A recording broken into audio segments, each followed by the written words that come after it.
Class 9-এর Duff and ডাটের question ব্যাংকের 247 নম্বর page আমরা খুলে নিয়েছি। আর এখানে আমাদের যে 2 নম্বর অ্যানসারটা আছে, এই 2 নম্বর অ্যানসারটা আজকে আমরা সলভ করে নেব।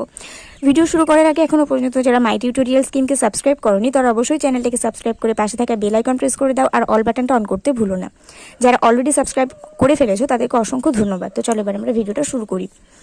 এখানে আমাদের অমর জওয়ান জ্যোতি মারা গেছেন এবং তার শেষকৃত্যের অনুষ্ঠান হয়েছে, তার সাথে সাথে ইন্ডিয়ান গেটের ব্যাপারে কিছু লেখা আছে, এরকম নিয়ে কিছু আনসিনটা আছে। এবং এখানে আমি তোমাদেরকে এটা পড়ে শোনাচ্ছি না, যেহেতু আনসিনটা অনেকটাই বড়, ভিডিওটা অনেক লং হয়ে যাবে। তো সেই জন্য আমি শুধুমাত্র কোয়েশ্চেন আনসারগুলো বলে দিচ্ছি এবং কোথা কোথা থেকে আমি আনসারের ভিতর থেকে কোয়েশ্চেন আনসারগুলো লিখেছি সেটা আমি তোমাদেরকে জাস্ট হাইলাইট করে দেখিয়ে দেবো। ফার্স্টে আমাদের এমসিকিউ আছে, India Gate is the memorial of the soldiers who sacrificed their life in second world war, first world war, Anglo Afghan war with Pakistan. তো এটা আমাদের ফার্স্ট ওয়ার্ল্ড ওয়ার হবে, কারণ এখানে আছে to the fallen heroes of the first world war. তাহলে এখান থেকে আমরা জানতে পারছি যে ফার্স্ট ওয়ার্ল্ড ওয়ারটা রাইট আনসার। সেকেন্ড আছে, এটা কিন্তু সতীশ দত্ত হবে, এটা তোমাদের এখানে প্রিন্টিং মিস্টেক আছে, এটা সতীশ দুয়া হবে, ঠিক আছে। সতীশ দুয়া is a young officer, the present limited general, retired limited general, a new officer.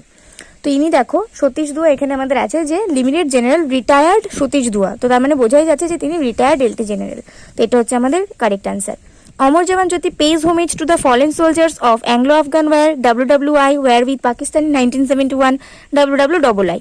তো war with Pakistan in 1971 right answer, কারণ এখানে দেখো ওপরের দিকে আছে যে Jyoti paid homage to the martyrs of the 1971 and other ওয়ার্স।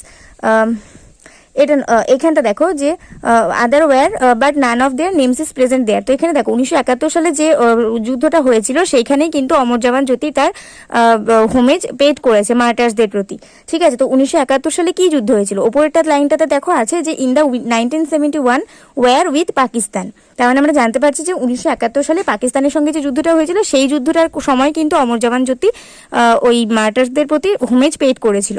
তো এখানে তাহলে আমরা জানতে পারলাম যে Amar Jawan Jyoti pays homage to the fallen soldiers of war with Pakistan in 1971, এটাই হচ্ছে আমাদের আনসার।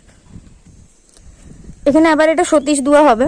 সতীশ দুয়া ইজ ডিসস্যাটিসফাইড, ডিসপ্লিজড, অ্যাংরি, স্যাটিসফাইড। এটা স্যাটিসফাইড হবে, কারণ এখানে দেখো উনি বলেছেন it gives me great satisfaction, আমাকে অত্যন্ত সন্তুষ্টি দিয়েছে, তাহলে তার মানে তিনি সন্তুষ্ট ছিলেন।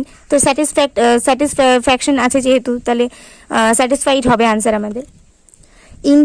Indian gate, the names of the martyrs are inscribed on the gate, printed on placards, embroidered, written in golden letters. তো inscribed on the gate এটা হচ্ছে আমাদের রাইট আনসার, কারণ এখানে দেখো আছে the names inscribed on India gate are of only some martyrs who fought for the British in World War.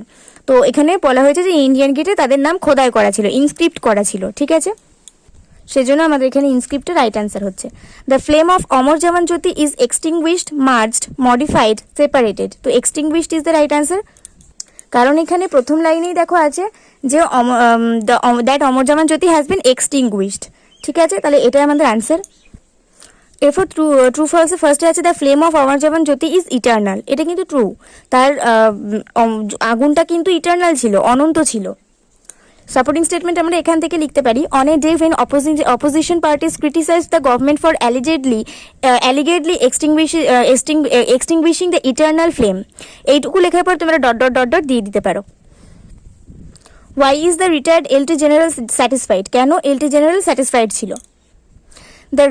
The retired LT general satisfied because the eternal flame of Amar Jawan Jyoti at India Gate was being merged with National War Museum. What is the allegation of the opposition? তো এখানে আমরা answer লিখতে পারি the opposite parties criticized the government for allegedly extinguishing the eternal flame.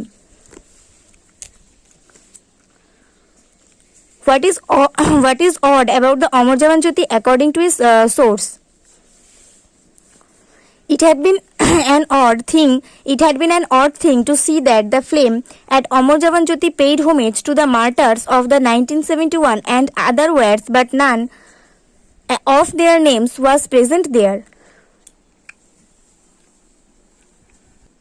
ভোকাবুলারিতে প্রথমে আছে ডিনাউন্সড। তো ডিনাউন্সড মানে হচ্ছে নিন্দা।